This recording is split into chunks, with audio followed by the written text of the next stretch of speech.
Yo, what's up, guys? It's Damnation-n-Hellfire, and we're here for No Quarter 9. Now I'm a legendary dragon, RAWR. Tonight we got. Yo, what's up, guys? Oh, it's shit, man. Damnation-n-Hellfire, and guess who's the dumbass didn't have the music? He did it. Yeah. That was like nice and turned up too, and everything. Whoa, that was awesome. So tonight we got Toxic. G'day everyone, how are we going? We got Ross. Good evening. With somebody peeping in his curtain behind him. We got RB. Howdy, everyone. And we got Chester. Evening. Say hi to the people, Chester. Evening. All right.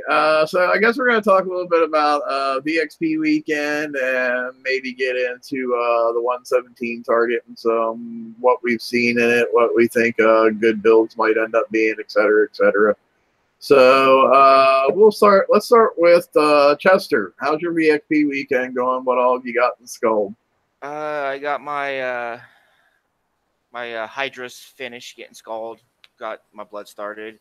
Got my dragon's legendary. If anybody says that your dragon is legendary, like has to say RAWR after it. That's like the official thing. There you go.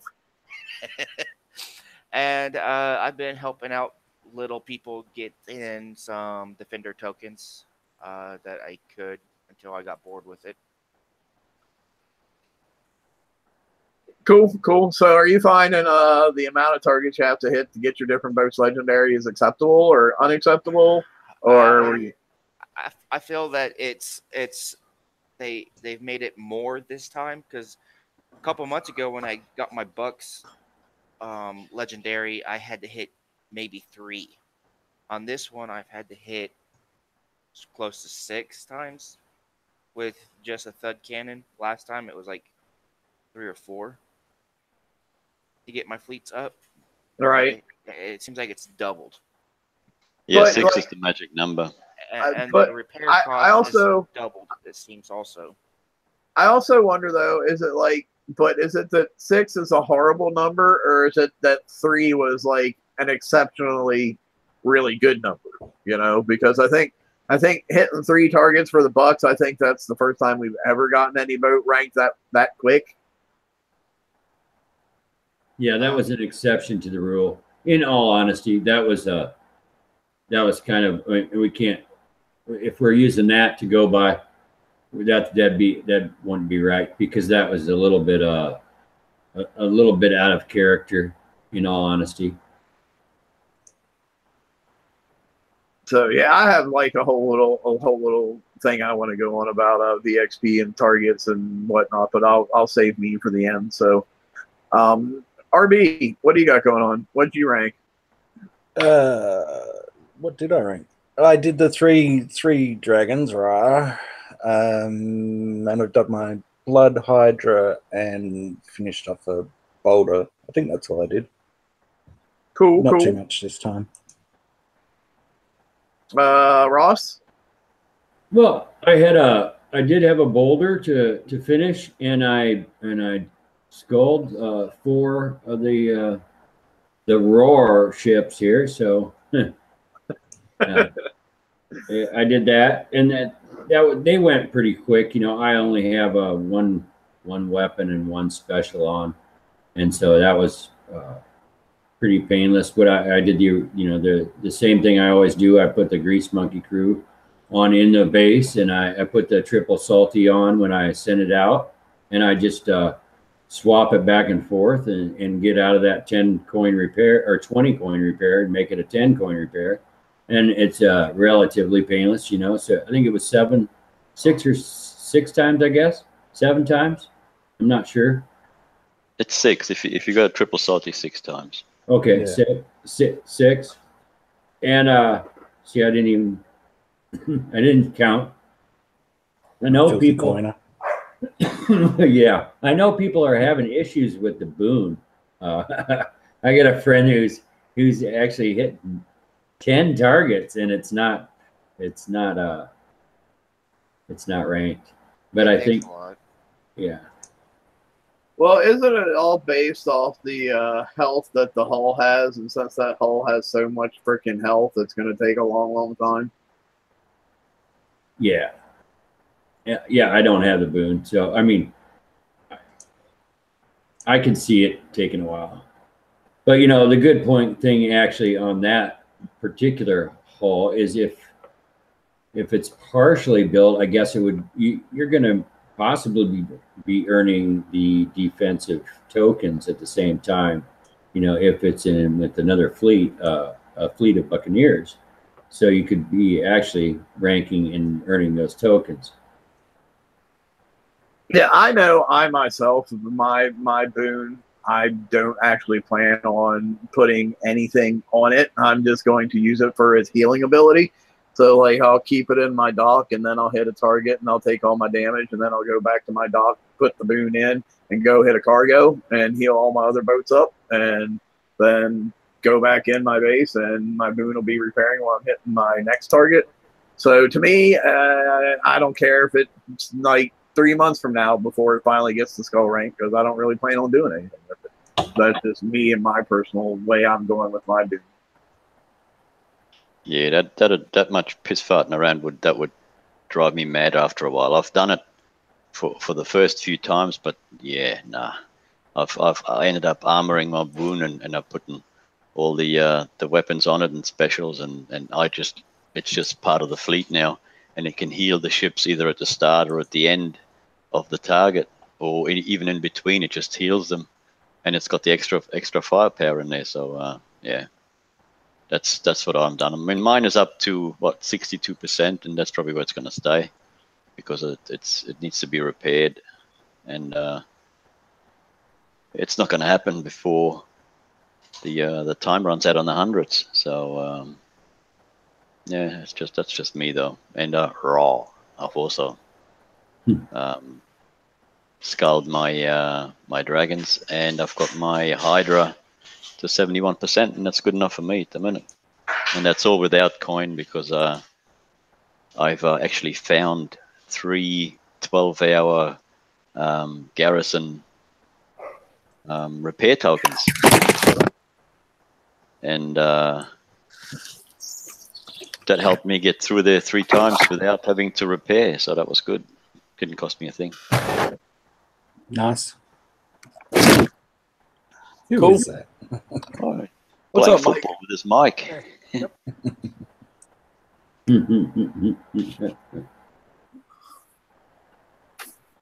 Are you there, Mike? Yeah.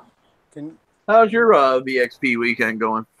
I'm almost done. I'm just doing the Infernos. Are they legendary yet? If they're legendary, you have to say RAWR. Oh, they're at 74%. Okay. Well, you got lucky. You didn't have to say RAWR. So how are you finding the VXP weekend to be? Good, bad, indifferent? It's okay. I mean, I've been I did it the old-fashioned way for the first yesterday and this morning, and I'm still repairing from this morning. And since I don't have a life and nothing else to do, I just thought with the ones that had just zombie damage and put one in for repair, and I just go around and hit salvages all day, and I've been doing that. So I'm getting really close to having the whole fleet ready to go do for the last time. I may not have to. Well, there you go. So, but that's only if you don't have a life. Well, no, it's just, you have a life. Battle Pirates has become your life. That's all. Yeah, unfortunately, or fortunately. I know I myself, I've managed to get a fair amount of stuff ranked. I'm actually going into the game at the moment, so I can tell exactly. I got Boulder Fist. I got its skull. I got let's see, where is that? I got my second Hydra skull.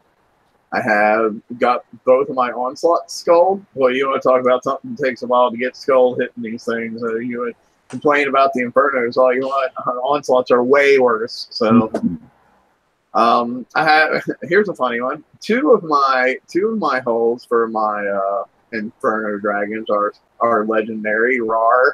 But my other one is not legendary yet, so I got to finish that one off. And I have another Boulder Fist that I'm also working on. So, but I mean, yeah, I've managed to get a fair bit of stuff, amount of stuff ranked pretty good. You know, I did work on my Buccaneer boon a little bit, just because, you know, I tried to throw it in there since it was there, but I'm not in a big hurry. But yeah, it's only gotten to 64%. But like I said, I personally don't care because I don't plan on building it out. You know, I'm just going to use it for its healing abilities. So, I don't know. As far as how I think it's paying out for VXP, how I think the targets are paying out, I'm okay with it because I remember the days when we had no VXP weekends, and you literally had to spend days and days and weeks, if not weeks, hitting cargoes to level up all your salvages. I mean, to level up all your ships. So yeah, I'm okay with having to go out and hit 6 times. The only thing I'm not necessarily a big fan of is some of these boats right now have a pretty long repair time. You know, you're talking like, what, 12 hours, 13 hours if your fleet is fully sunk. And if you have to try to get 6 times in within that 24-hour period, you're going to have to spend some coin. So, I don't know. It'd almost be nice if, like, maybe during VXP weekend, we could get half repair time for that, too. But that's probably asking a little bit much. Well, but it's pretty sad if you spend more money on ranking your ships up than you actually do getting the ship in the raid, as well as other prizes. So it's a bit. I don't think that's the right way to go. But see, I don't know that I necessarily agree with that, because spending that money during the ranking is why you're able to get your prizes for free, because you're at high enough rank that you're firing fast enough and you can kill shit quicker. So that money that you spend during VXP weekend pays off in the raid, and that's why you have to spend less. So, I mean, it's catch-22, I guess. It depends on how you want to look at it, I suppose. Yeah, I agree. You've either got to pay for it one way or the other. Well, and actually, you don't with the Inferno Dragon, because it is actually possible to rank that on the map. It would require a huge amount of grinding, but with that hull, you can hit salvages. So yeah, well, that's true. Yeah, I mean, quite honestly, that's why I always tell people who complain about, oh, I only got this much VXP out of the VXP target this time. I'm like, well, go grind salvages then if you're not happy with what you got. And usually that shuts them up pretty quick 9 times out of 10. But it is possible. I mean, I did it with my 4 while I was waiting for BXP weekend to start. And I only have 1 weapon on, and I just running them into things on auto on the map. And they truly, they ranked. It wasn't a big problem. So it's possible. Wouldn't it be good if you could manufacture, like, you know, the current, let's say we're in a garrison, and you could manufacture garrison VXP tokens in your R&D, like you do with the Conquerors, and like you do with the, you know, how you get defenders if you kill the what is it? Which one do you get out of the hundreds? You get 3 defender. Yeah. So why don't they make that when it's when you get a garrison hull? Why don't they switch that to garrison? So if you kill the 100, you get 3 garrison defender points, and you get your VXP points, so you can keep them for the next hull when you know, not everybody got 4 hulls built, so someone might be able to keep them in their inventory, and when they build the next hull, they can then draw on those defender or the garrison tokens and rank it up that way. Because they would literally make absolutely 0 money on VXP weekend then. Well, they don't have to give them 3; they give them 1. No matter how they did it, if they put garrison tokens in VXP weekend, they would make literally no money, because I would be taking my Buccaneers or my Hydras or whatever's really good at killing that target, going in, farming the targets for the tokens for free, and then just spend the tokens on my hulls that I wanted to rank. They would literally get no income from VXP weekend if they went that way. Well, I'm not saying that as a player I think it's a terrible idea. I'm saying, though, from a business perspective, I can totally understand why they wouldn't do that. Yeah, well, that would involve them designing a garrison target where you can only fit a garrison fleet in, but that target and that fleet, or that concept would be valuable, viable for the 4 month of the year that you have the garrison, and then the next 4 months goes to siege. So they put a siege VXP target where you can only put siege fleets in, nothing else, and that would stop it. It would help. Just an idea. I mean, yeah, I'm not opposed to how it's going now. I hate personally the thought of throwing the suicide fleet in just to watch it die and watching the coin count, right?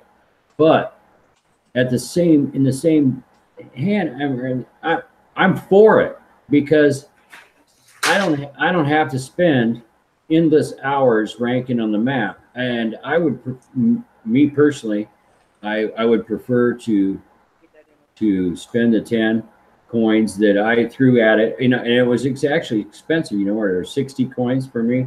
That's pretty high, but that's a huge difference in a fleet, and to be done with it. The amount of time that I don't have to spend on it, to me, is worth it at this and right now at this rate.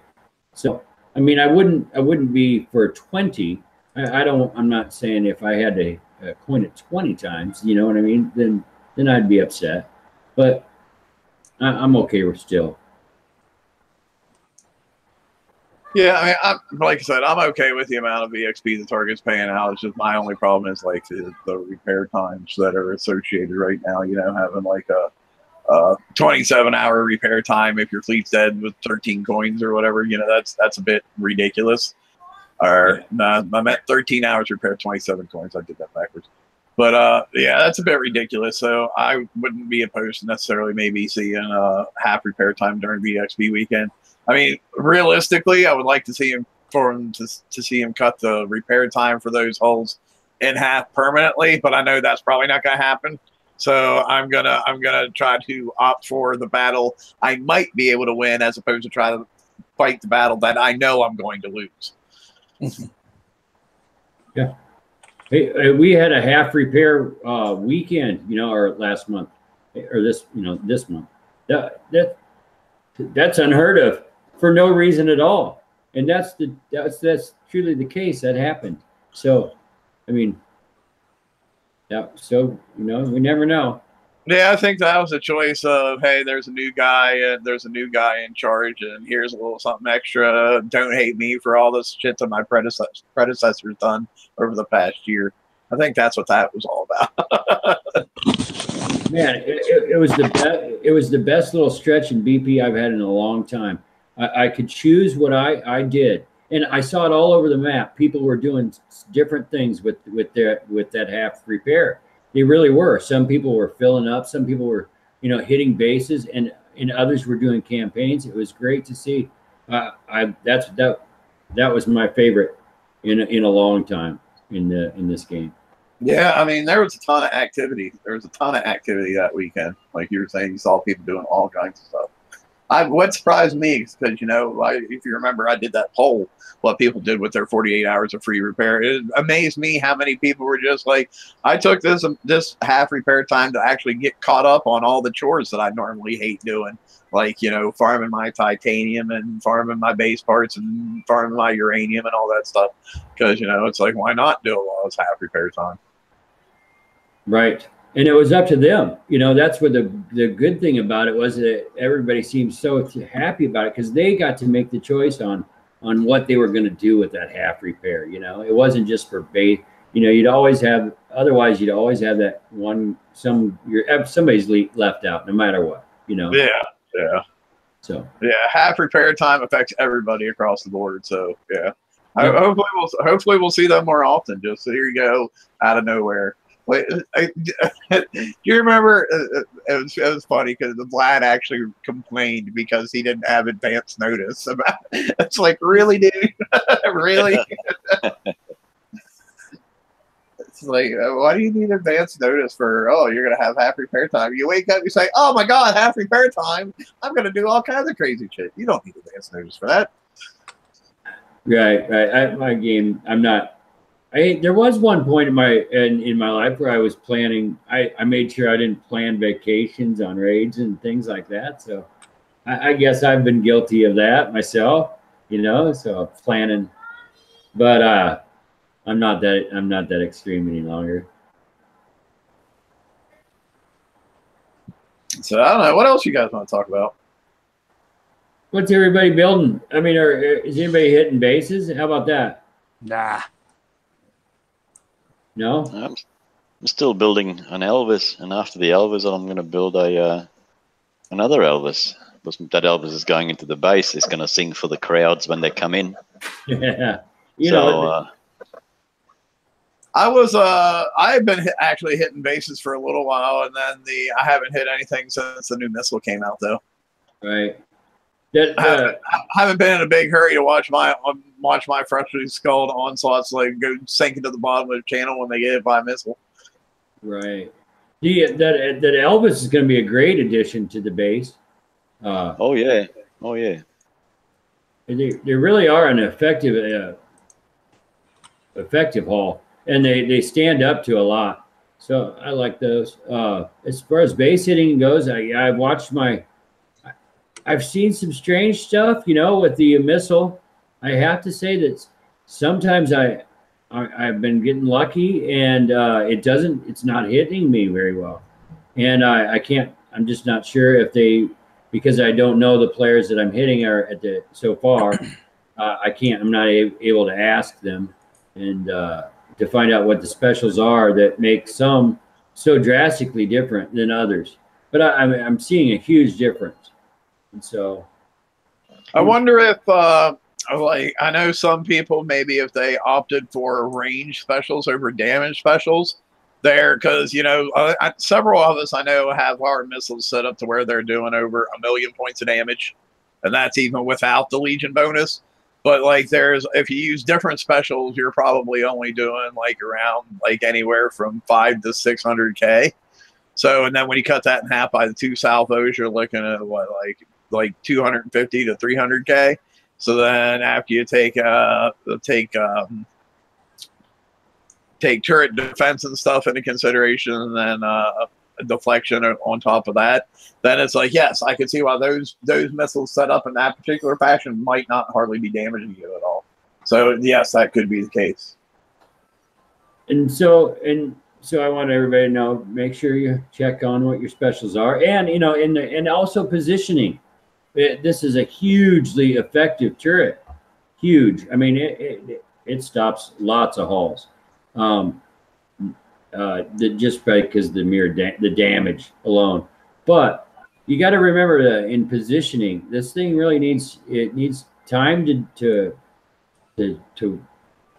fire. You got to count on a couple misses, and so make sure you just don't place it so it's just at the very end of your channel, and only targets the very last of the battle.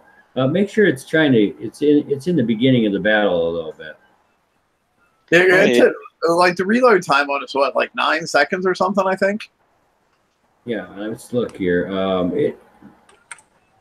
Yeah, so if you ever wanted to get off more than one shot in the entire battle, positioning is going to be very important. Yeah, exactly. 9.5. Yeah, 9.5 seconds.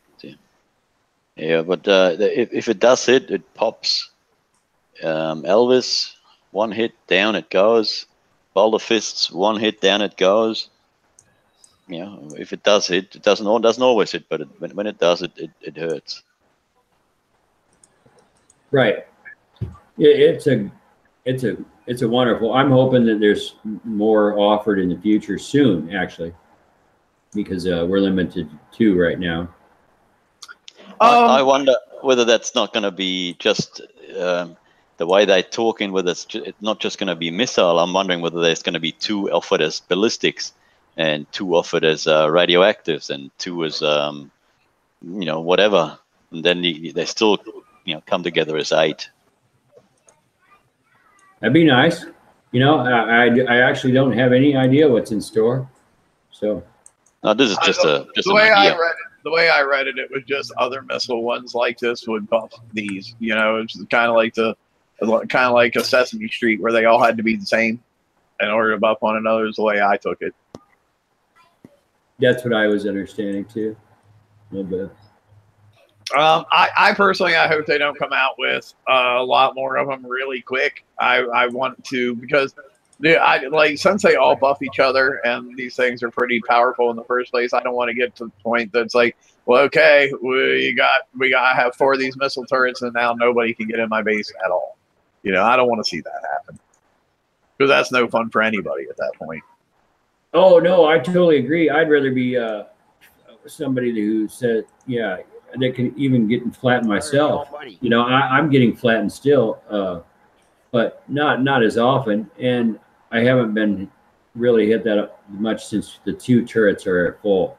I can say that, but you know, the bases are still possible. I can say that with this new with the new missiles in there, I would say that it changed them from being the one hit back to prepping. I think a lot of bases require prepping now.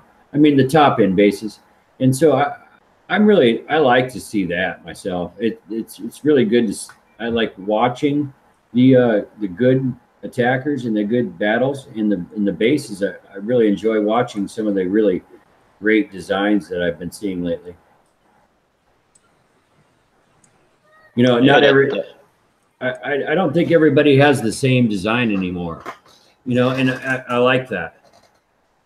Yeah, no, that makes me wonder about bounty. I mean, I keep saying this every month, and I'm wrong every month, so it doesn't matter. Might as well say it this month as well and be wrong. But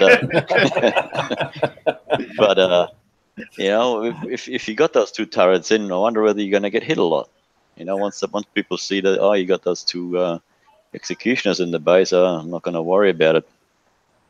So yeah, it might be a good bounty this week to get a few points. I don't know. I'll stick with my standard reply that every time you say that I come back with is, my experience is bounty is not really a PvP event. Like, I hardly ever get hit in bounty. It's mostly go out, hit the PvE bases out there, and everybody's 90%. I'm not, maybe not 90, but I'd probably say 80 to 85% of your players are so busy doing that they don't have time to go out and hit bases for the most part. What are your guys's? What do you see, and what are your guys' thoughts on that? I don't think I'm doing it this time. I did not like it at all last time.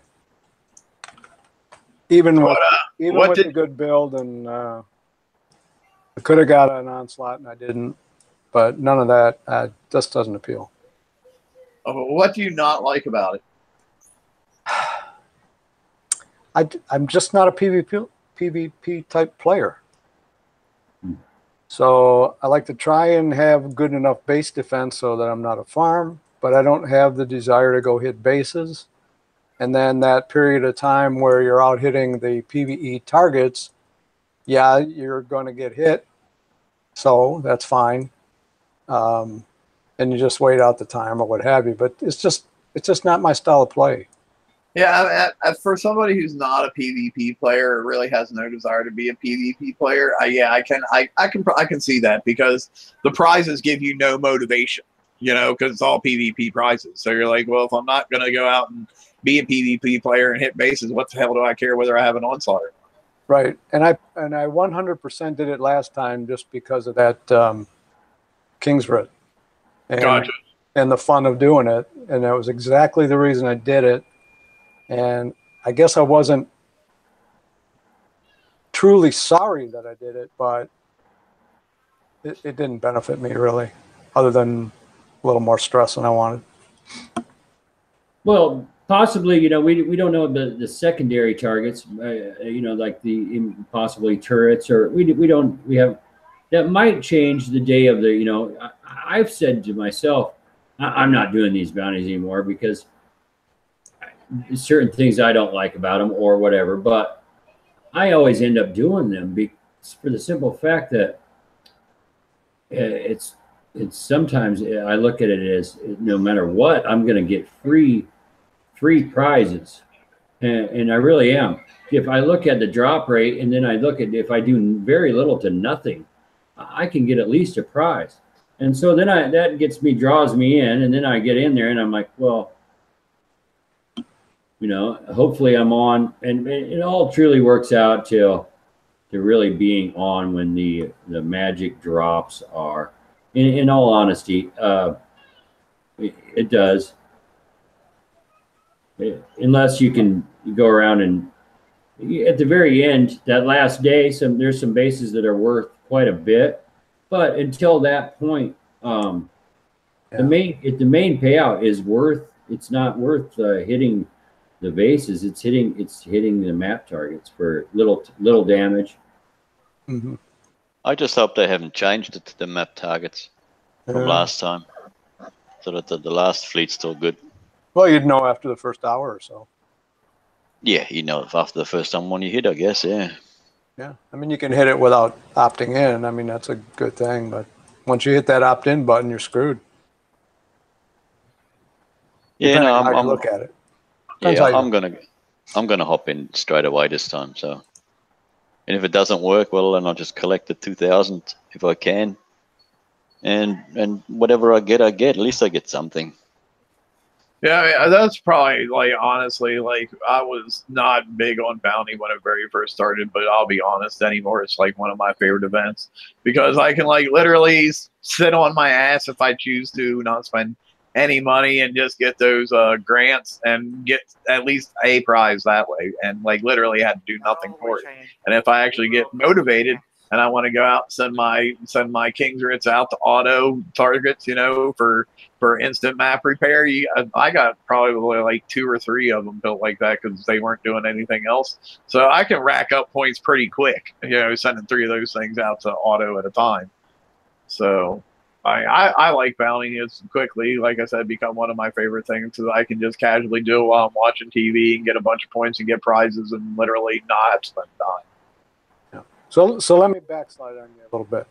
If they happen to have some really good tokens in there for builds, I might be persuaded just to try and get the tokens. Well, and truthfully, and it all depends on the people that really go, oh, bounty sucks, and bounty are the ones that really just don't watch and kind of watch their points. There's these checkpoints where you can bank yourself. And then take your break at those and sleep or work your life around those banking points and make it so your base is worth like nothing, and you're truly you don't get hit, so it's worth it, in my opinion. I found too, like, a lot of the people who say, "Oh, bounty sucks and bounty's terrible and bounty's this and bounty's that," and then when you say, "Well, have you ever actually done any bounty?" No. I'm like, well, if you never played in it ever, how would you know that it sucks? I mean, that's like, the little 5-year-old is like, I hate broccoli. Have you ever tried broccoli? No. I do not like the random drop bonuses that are so they actually make or break it. I mean, on your performance in the bounty, on how many of those you make. And so, are you talking like the chest that you get for your check mark points? No, I'm sorry. The magic, whatever the the bounty horde targets or whatever the fuck they're called. Right.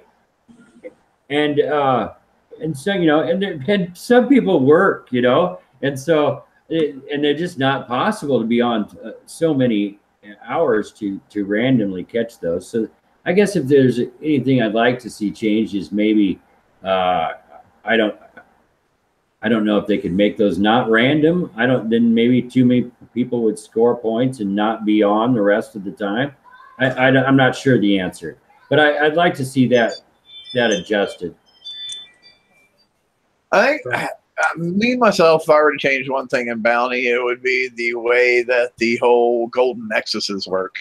Like, I think you should only get points for the nexus that you are attached to. Like, if your alliance happens to be holding 3 of them, I don't think you should get paid for all 3 of them, just the one you're attached to. thing really that bugs the shit out of me. Yeah, I don't do the Nexus thing. I tried the gold Nexus thing and got kicked off in the middle of it just got kicked off. No battle, no nothing. And then you couldn't even rejoin to reattach it at the time. I had such an experience. It was so wonderful that I don't participate in that part of it. It's just not worth it to me. I mean, it is to obviously to the large alliances that hold 3. It's huge.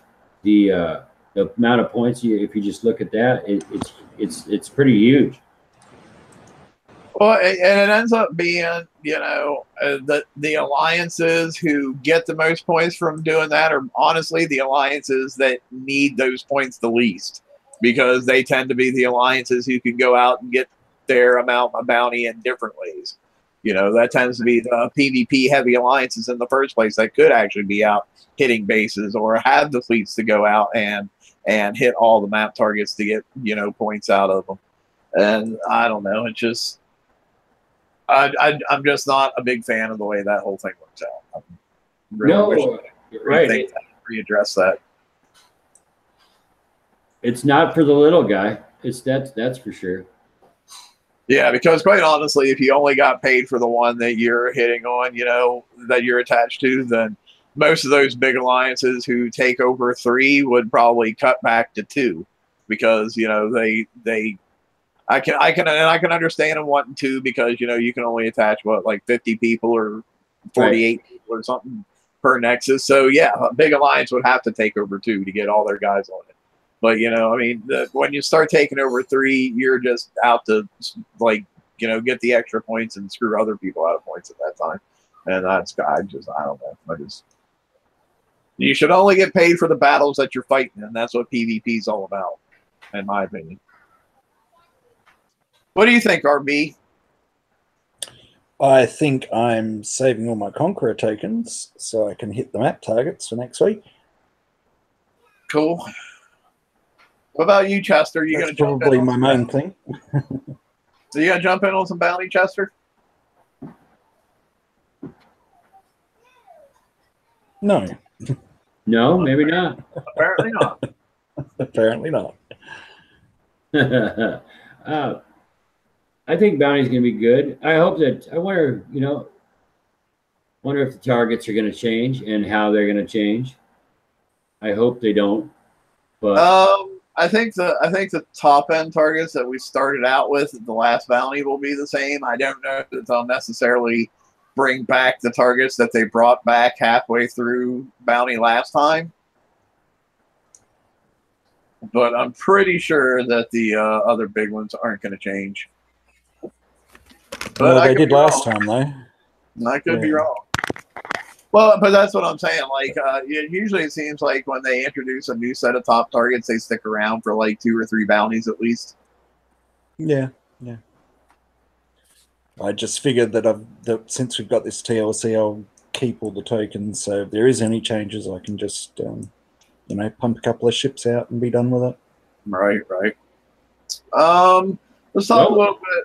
Let's talk some about the 117s and ideas we have for Inferno Dragons. So, who's played in the 117s a little bit? Let's start off with that.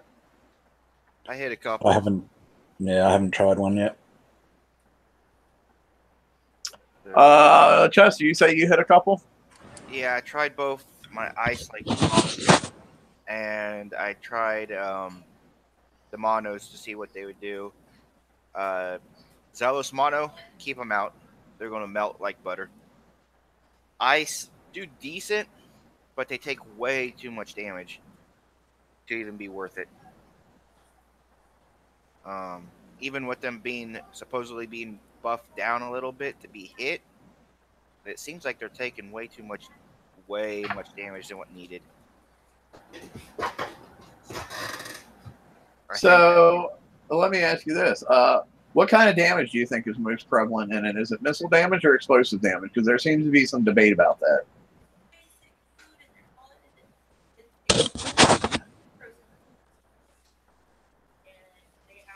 My opinion, I've taken a look at them. I've hit them a little bit. Also, just with the icebreakers, because I don't have the fleet, the correct fleet. And I must say that I want to add in, I did this by choice, knowing that this fleet is not the correct fleet. I'm watching people freak out over losing their fleet in these targets when they don't have the intended fleet. So I knew this ahead of time, and I tried the icebreakers. And to tell you the truth, I got pretty good at if just ran a circle around the target and was able to outrange those small ships and kind of slowly. I guess it was 2 or 3 times around totally encircle it. I did a lot better than just try to stand and take on a wall. The walls in the targets were much stronger than the icebreakers are used to, and so that just generally on how you drive the icebreakers in previous targets, the walls don't act the same. So the first time I went in, it was an instant death, and then after I figured that, I was able to kill the target with the icebreakers, but I was thinking, I see so many projectiles flying, it's amazing. So there's a lot in there, but I think it's for me, I primarily missile, because the icebreakers were still moving out of some of the mortars. And there's a duality on one of those. I forgot the name of it now. It's Executioner. There's like a little blue rocket or something that comes out of there. You can't counter that thing, and I think it's got a lot of splash. Does it have like a minimum range? Don't know. Well, I'd say minimum. I'm thinking it should more accurately say a maximum range. Because I'm wondering if you if you breeze by and just barely get it within your targeting circle, I wonder if that keeps you far enough out that the secondary close range weapon won't fire. No, I think I know what you're saying, but I think it's got a crazy amount of splash. And yeah, but what I'm saying is, if you don't get close enough that it's going to fire ever in the first place, you don't have to worry about the splash. Right. From what I've seen, it pops out when the executioners or whatever they are fire. When the missile turrets fire, it fires as well. That's what I've seen. Oh, so it has the same range as the executioner? Yep, they're those little salvos are almost, from what I've seen, underneath the main salvo. So they're really tiny. Some people think they MERV off of them other ones. I think they're like a duality on that turret myself from some of the slow-mos that I watched. But they're nuts, and you can't. There's no counter for them, so you're gonna get hit. I don't think you can get out of their range. I really don't. But okay. So I guess my next question is that penetrative damage then, or is it explosive damage? I don't know. I don't know. That's a good question, that is. I've got no idea. I've not tried it. I've just seen videos and I've watched people hit them. Yeah, because the big debate right now seems to be the damage split. Is it heavy and explosive, or is it heavy and penetrative? Well, wait a minute. I personally think it's penetrative, but I know some people think it's explosive, so I don't know. Time will tell. Right. Does it matter if you go clockwise or counterclockwise? Does that make a difference? Yeah, right. Is it Tuesday or is it Thursday? That could matter. Yeah, that's before the update and after the update. Yeah. I don't think unless we're hitting it with the correct fleet, we're going to be able to tell the correct outcome. In all honesty, myself, I'm going 2 and 2 until I know. For the charged armors, until I know a little more. Well, I think where it's going to make the most difference, though, isn't really necessarily the charged armors. Yes, that will make some difference, but I think the bigger difference is going to come in choosing what defense special you choose. It's okay. Do I go with MX3 or do I go with RA3 or do I go with ablative 3? I mean, that's where your real choice is going to come into play. I mean, deciding, okay, I'm going to go 3 of this charge and 2 of this charge, or vice versa, 3 of that one and 2 of this one will come into play somewhat. But I think your defense special is going to be much more where that question is going to be answered.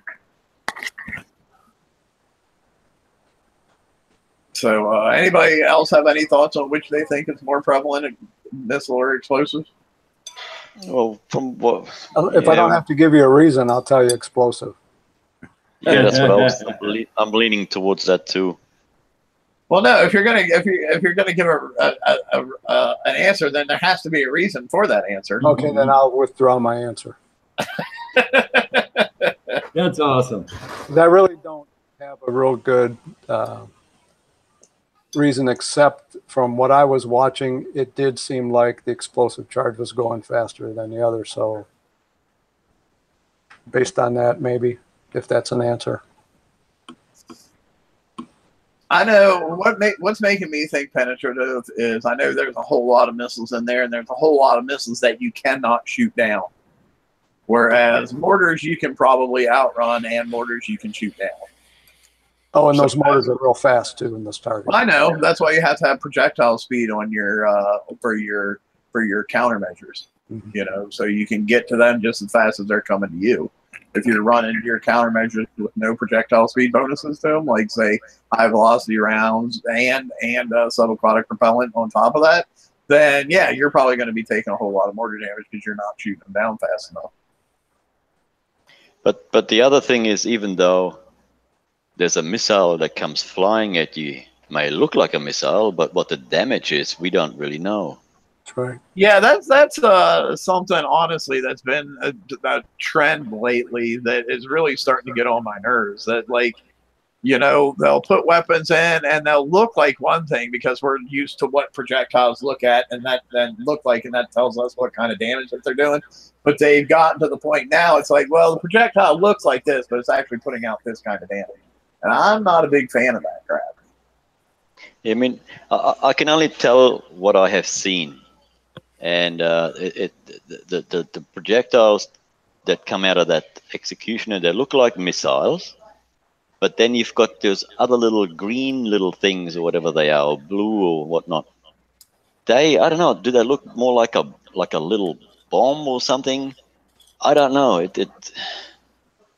That's what I'm talking about when I say it's the hard ones to that come out see, under the executioner. Yeah, they're really hard to see what they sort of look like when you're not on the main screen, when you're watching someone else's screen over a hangout or whatnot.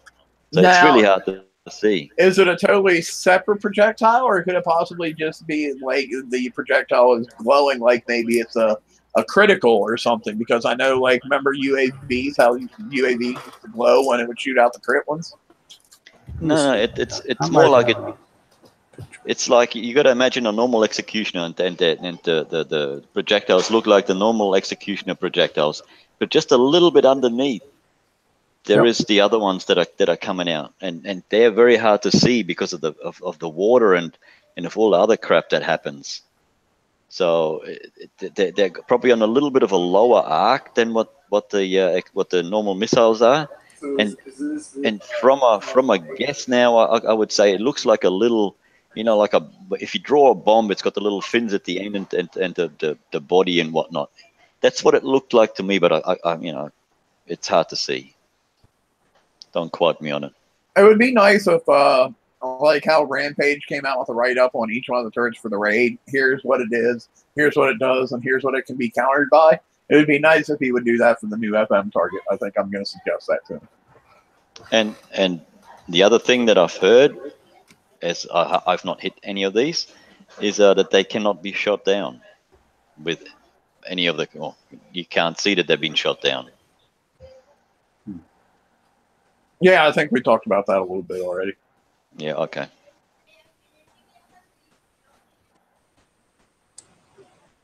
So I don't know. As far as okay, getting away from damage specials, or I mean from defensive specials, what damage output specials is everybody gonna kind of try to go with? I was gonna copy your build. Ross, you're such an original thinker, man. That's what I like it. I hate PvE. I mean, I'm just not a PvE guy. So, that's well, I was going to do the same thing, Ross. So. You know, in all honesty, that's what I was going to go with. So I know myself. I'm going for Garrison battery and high yield warheads.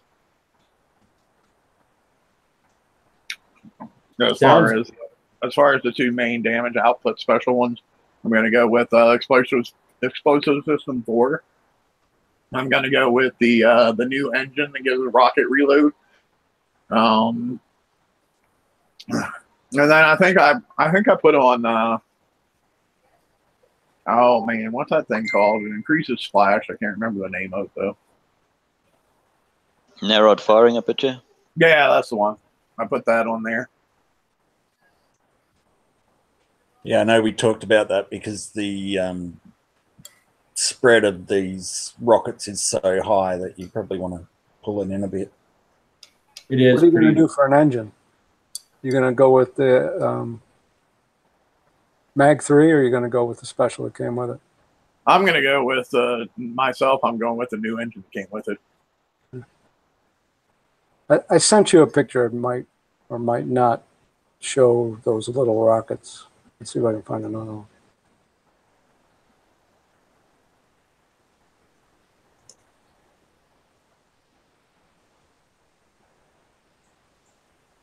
Wasn't sure how to share it, so. Yeah, I'm looking at it and I can't really. Well, you see right, well, people aren't seeing this, but you're looking at it right underneath the ship. Uh-huh. Those projectiles, they look like little tiny rockets. Then up above, you got the cold snaps. Above the line. Below See, the line, I think those to me, are the ones underneath the boat look like missiles. right, they do. They look like little blue missiles, but they're coming right from the executioner turret. All right, an executioner turret fires missiles, so that would make sense. Yeah, but not our executioner turrets do not fire missiles. Only theirs do. It's almost like a duality thing. Maybe that's an improper term to use for it, but it's almost like that. Now, I don't know. I'm gonna talk to Rampage, see if he can do a write up on the turrets like he did for the things in the raid, and that'll probably answer a whole lot of questions for a whole lot of people if he can do that.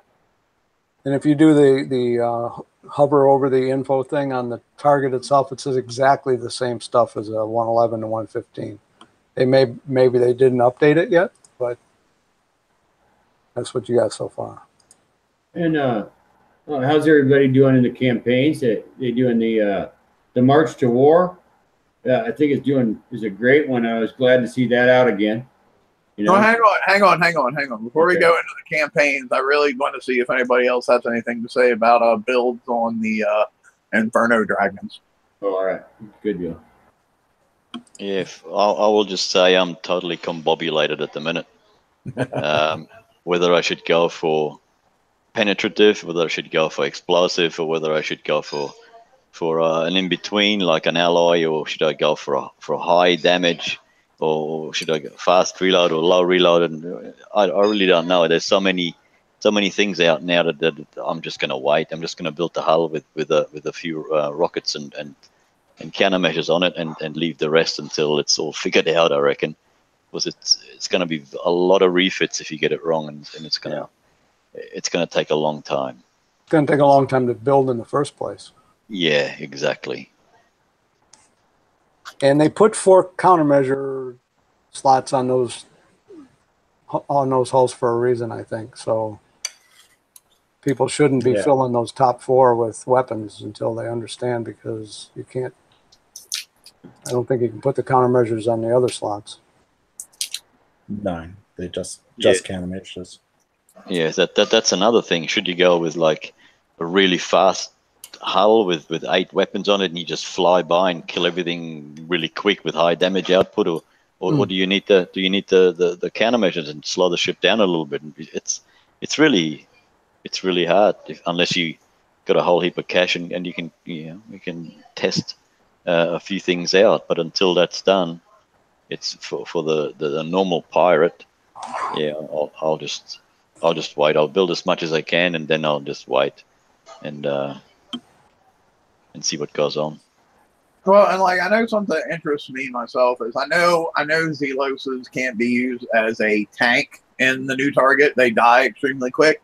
But I'm wondering more about their role as like your countermeasure hull for the rest of your fleet. How they will fill that role. Yeah, I know your plan.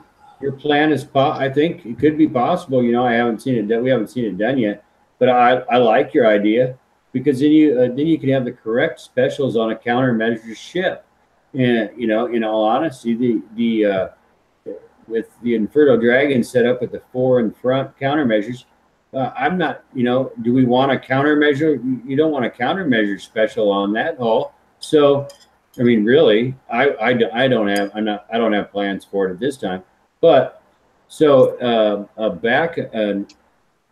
a support ship with dedicated countermeasures would be great if it works. Well, now, if it would work, I mean, if you remember back, the Zelos has got the built-in countermeasure. Maybe that shoots down that the surprise missile that can't be shot down. Who knows? I've not seen anyone use a Zelos as a tank yet.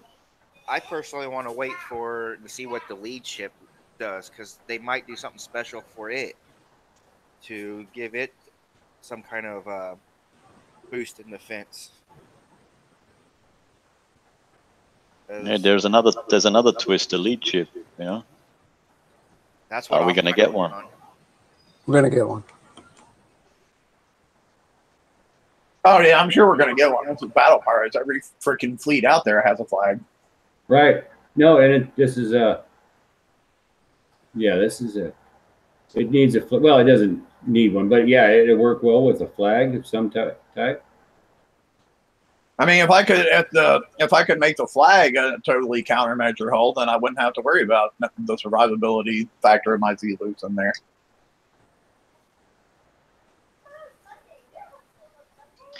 Just too many unknowns at this point. I personally think the flag should have come out before the target was even introduced on the map, in my personal opinion. But what do I know?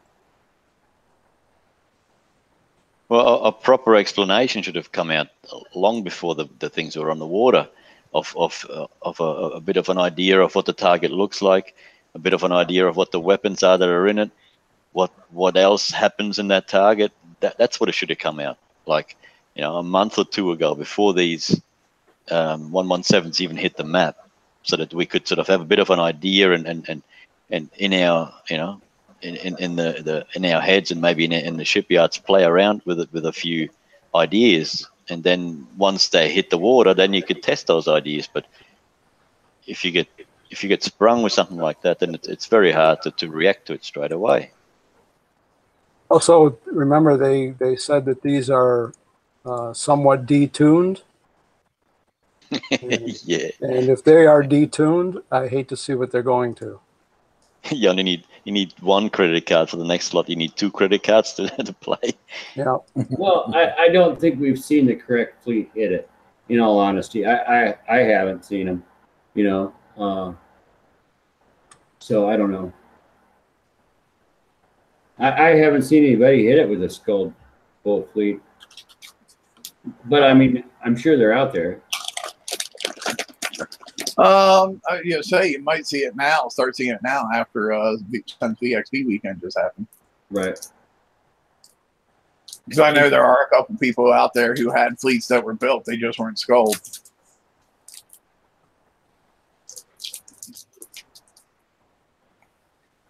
So it won't be long. Yeah, I would say that I guess we're all on the panel here are going slow, and because we don't want to do the refits. So.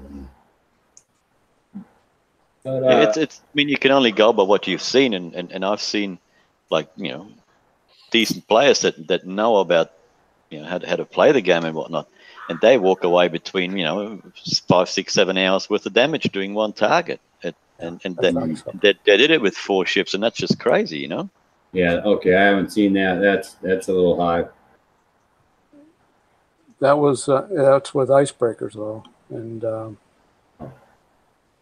Are you talking about that one, Toxic? No, that wasn't the icebreakers. No, they were They were dragons. Okay. I don't know whether they were ranked or not, but yeah. I saw earlier today someone ran one with icebreakers, and it was over 8 hours for 500,000 or for that kind of points. I don't think so.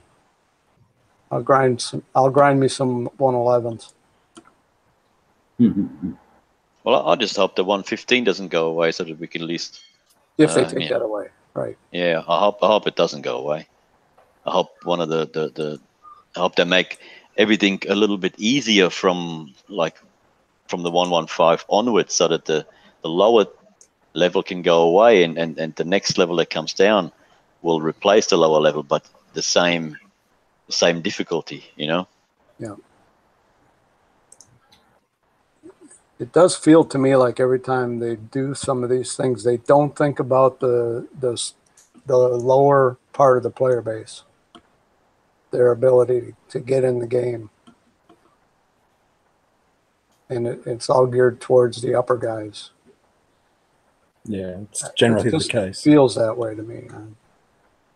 Well, I have not heard of any plans whatsoever to get rid of any of the lower targets on the map anytime soon. So I'm glad. I don't want to start a sky is falling panic until we actually hear, okay, this target is going away at this point in time. You know what I mean?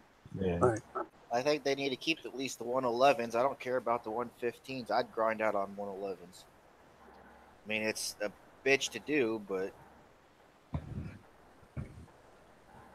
Well, it's just so fundamental that they can't muck around with it too much. I mean, we've seen already, you know, all the changes that have been and the pitchforks that have come out. So it's just stupid to keep on screwing with something that's so important. Yeah, but I mean, last month Zoe's target. Remember how crazy hard they were, and you had you know, good drivers and people that know about the game tried, and they gave up, and it's still just as crazy hard this month. So they haven't learned anything there. No. Yeah, we can go and talk about the campaigns a little bit now if you want, Ross. I know you were trying to push us that direction earlier. Yeah, well, we can go straight into the Zoe then. That's insane. I feel sorry for I am seeing it in my own alliance, and I do feel it, the aggravation when they try with nice fleets this campaign out, and it's a disaster. Yeah, I mean, it just is. And some people in my alliance got through to the stage 3, and then they ran out of time, I believe, and so it didn't go very well. But I myself just and look at it and realize it's not changed from last month, and it's just not for me. So I mean, I think it requires a voice chat system, 2 players on a voice chat, possibly with the top level, you know, fleets in the game, and they really have to be aware of the target. To go in at once, you know, I just say it's a no for me. You know, the prizes sure look great. People are asking for assistance quite a bit from the high level players, but in all honesty, the answer for me is I don't have the ability to do it. Mm-mm. So who would the armors that you get out of this campaign, who would they be useful for? Well, the players who can do it, they've got the armors. Otherwise, you wouldn't be able to even get anywhere near that target.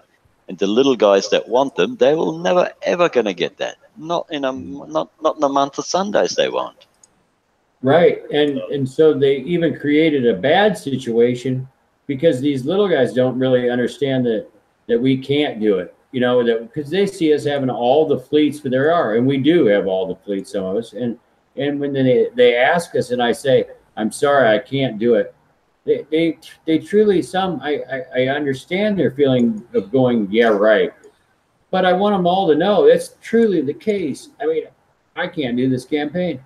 I don't have it myself, and I don't have the skill. I haven't even tried it. I'm afraid to. Yeah. It's like it's the complete polar opposite to the Bucky's campaign. So this is making up for that. And what's the, well, like if let's just say you are a high end player and you've got the money and you can do it. What's your reward? You don't need the armors. You get a skin for the what? No, well, you got to get that skin, dude. Skin makes all the difference in how you're feeling. That's I proved that. I proved that with the King's Writ build that goes out and autos the bounty map targets. I proved that, so that's not even debatable. Got to have that skin.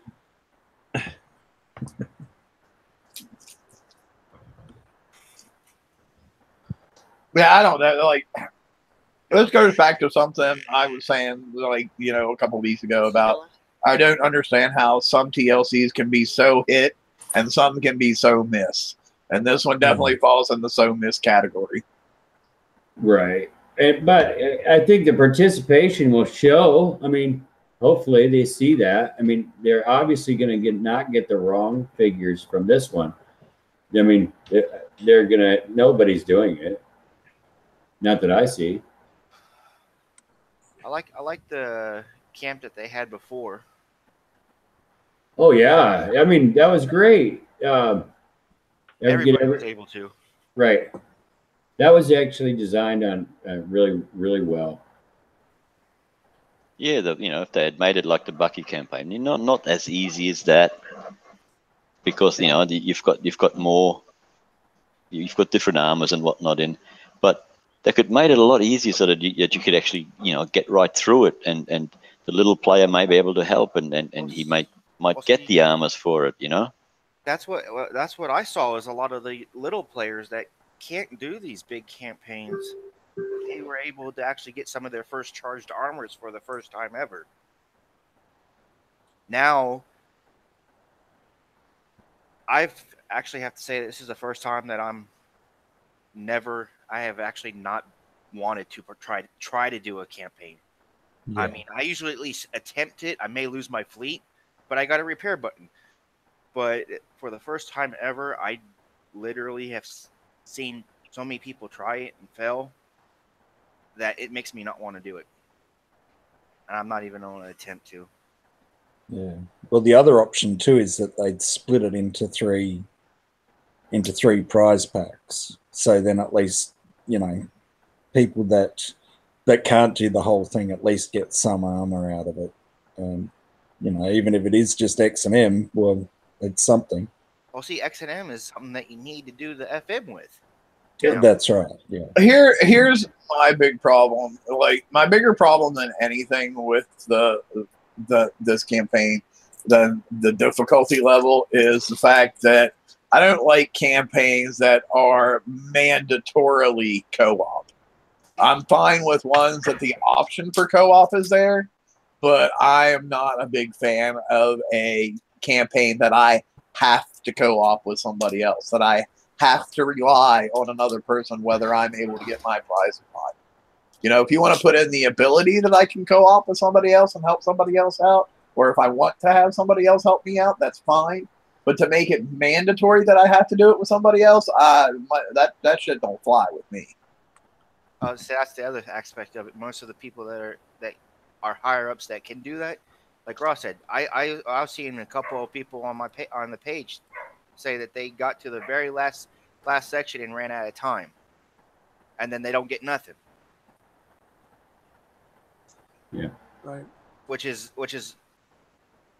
BS, and I think they said that they each lost about 6 fleets doing it. Mm-hmm. That's ridiculous. I mean, I understand that they it's a business that they need to make coin, but this is one campaign that they need to kind of go back and recalibrate and try to make it to where people can actually do it. Well, I guess the figures will show in the end, won't they? Now, how about the Elvis impersonator campaign? That's a good one. Love it. My favorite campaign is going into game to date. Love it. Yeah, it's I don't mind it either. I'm a bad sub driver, to tell you the truth.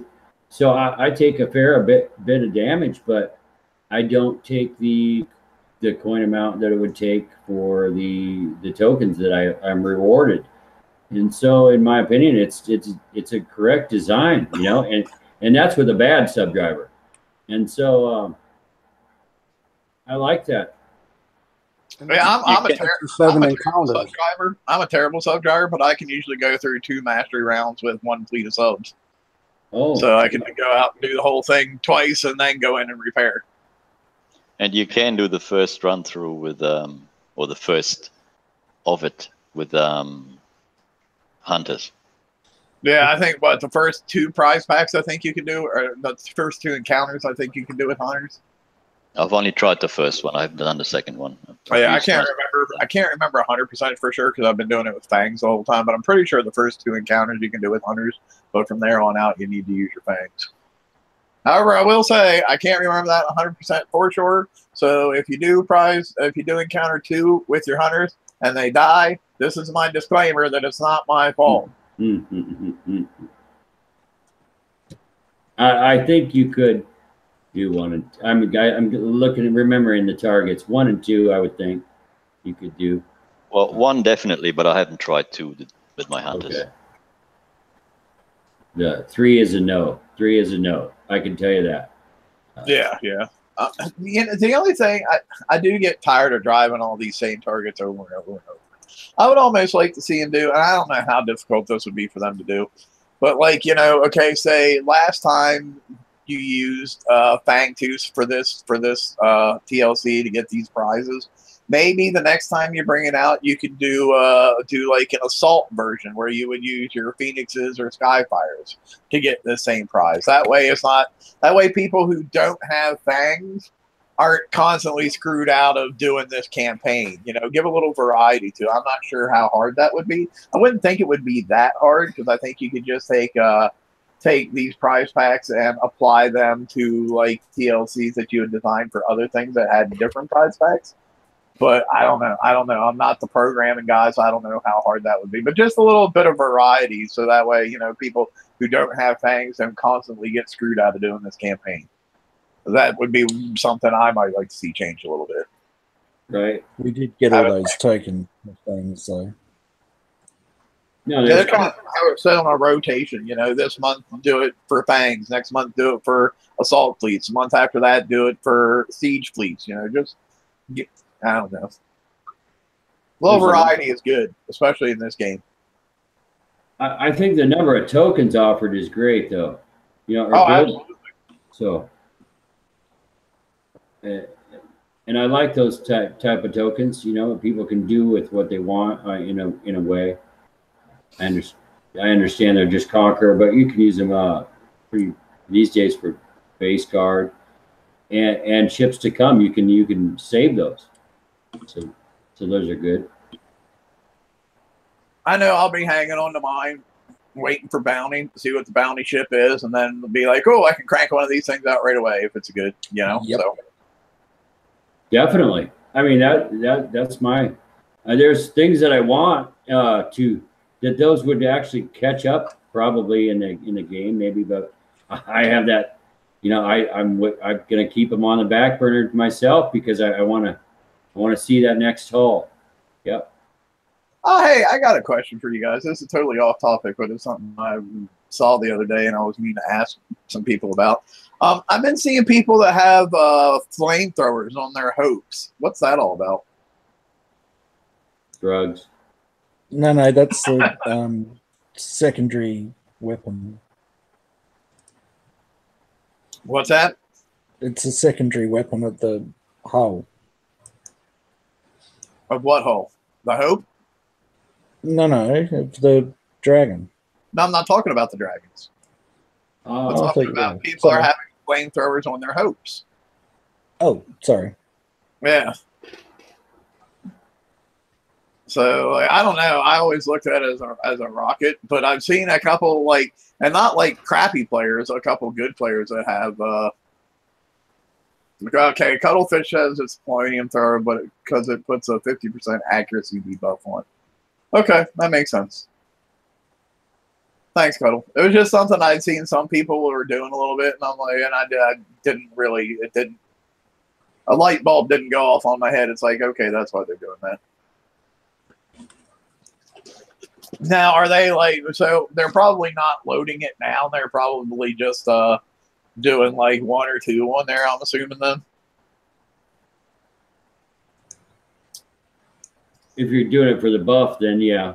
I mean, so that would be all right. So, yeah, hopes are going to be like the mishmash of weapons. It's like, oh, we'll put 2 polonium turrets for this debuff. We'll put 2 lockdown rockets for this debuff. We'll put 2 of this for that debuff. You know, it'll be like I thought you were supposed to build boats when I very first started. You know, when I very first started this game, I don't tell a lot of people this, but apparently now a lot of people are going to know.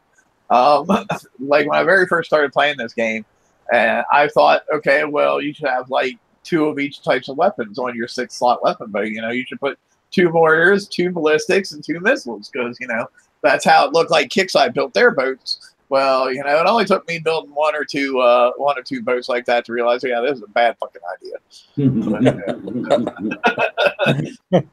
Oh, now you tell. Yeah, so that's my little story from growing up playing BP. It was something I learned real early in the low levels of the game. But anybody else got anything else they want to talk about? We're like 20 minutes over, but if people want to talk about other shit, I'm fine with that. I have had lots of luck rolling crews at the moment, so I don't know if that's just me or whether everyone should give it a go, but I've been dropping demo crews and grease monkeys, silver salties. Well, you know it's not just you. Kind of odd. I'm saying, you know it's not just you, because I rubbed it in your face when I got the other day. Yeah, I know. So it could be a good time to be rolling for crews. Yeah, RB sends me a message. He's like, I got a demo squad on my first crew. And I'm like, oh, yeah, well, I got 2 grease monkeys and 4 salty dogs and under 100K uranium. Oh, my. That's good. That's pretty good. Cuttlefish wants to know what TLCs we'd like to see next week. I'd like to see the return of the Hydra TLC so I can get more tokens for my Hydras. That's what I want. Yes. I would not be opposed to seeing the Buccaneer campaign again to help people get Buccaneers, you know, and plus it would be nice to get the tokens that come in that campaign so we can do refits of escalation weapons onto our boats for those who want to do that. Because shipyard build time is, especially right now, is a very valuable commodity. You know, with having to do not only escalation weapons, but people need to finish Hydras, and then people are trying to finish their Inferno Dragons and get them built as well. Shipyard time is an extremely overworked commodity at the moment. So tokens to help with bucks and tokens to help with Hydras would be much appreciated. I'd be fine if they ran the Eviscerator campaign all next week again, too, because, you know, Conqueror tokens, I'm all about that shit. Now, what about you guys? What do you want to see come back? Yeah, same thing, because we don't get the amount of tokens in the... well, we get varied amount of tokens. If you're lucky, you get a whole heap of amount of tokens. If you're unlucky, well, then you don't. 6 days is the most you're going to get. Where you used to be able to get, I think, was it 10 in the FM before they made all these changes? I have yet. You can get more than 6 days now. I'm not sure what you're saying. Most you're going to get a 6. Well, you can get the 1 and a 2, and then you can get the in the 5th one, you can get a 1 and a 2 or a 2 and a 2. I mean, the best I've ever gotten was 1, 2, and 2, and the rest just the 1 and the 2 every week. I never got the 7 or the 5-day token or whatnot. I haven't got it either since they changed it. Some people still have been getting them lately, though. There was a couple, you know, in our alliance this week that got a 7 and a 2. So they're it's possible. I haven't got them myself either. Yeah, I've gotten the 2 and the 2 before. I've never gotten the 7 myself, but I have gotten the 2 and the 2. But it's a chance, you know, and not everybody gets it. But before they changed the FM, where we could have 2 run-throughs, you'd get you'd have 10. But not always, though. See, the difference is, though, that you get tokens every single week now with the way it's set up. Back then, there would be there would be like 3 run-throughs of getting the tier 5 that you wouldn't get any tokens at all. That's true. And the tier 5. So it's 6 one, half a dozen the other. You know what I mean? If you put it that way, yeah. I want to see him goof and reset the FM again. That'd be awesome. Yeah, that was. I did like going into the raid with 6 more additional tokens that I would have normally had. I'm sure that wasn't planned, but I'm glad whoever made that mistake did it and can do it again. Yeah, next time do it when Australia is online, though, not when we're at work. Yeah. No, I don't want to hear you complain toxic last time for the Eviscerator campaign. You got to go straight to the mastery round, so I don't want to hear about that shit. And yeah, Cuddle just brought out a good point too. With the way the FM currently is set up, you can actually get your build tokens the week before VXP, which helps tremendously getting your blank holes out there to be able to get them ranked. That's a fact. Yep.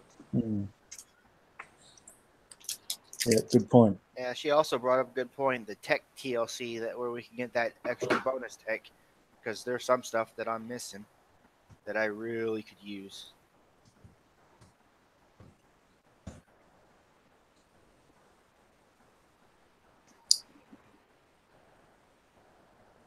Anybody, anything else? Yeah, that's about it. That's it. Everybody's good? Yeah, good. All right, I guess we'll call it a show then. I'll put a link here in the chat in a little bit for anybody who wants to come in for an after show. But hey, thanks for coming out and watching us, guys. Give us a thumbs up. Make sure you share us with your friends. Let them know about us. And if you haven't already, click that subscribe button. Just mash the shit out of it. And we'll talk to you next time. Laters. See ya. They all.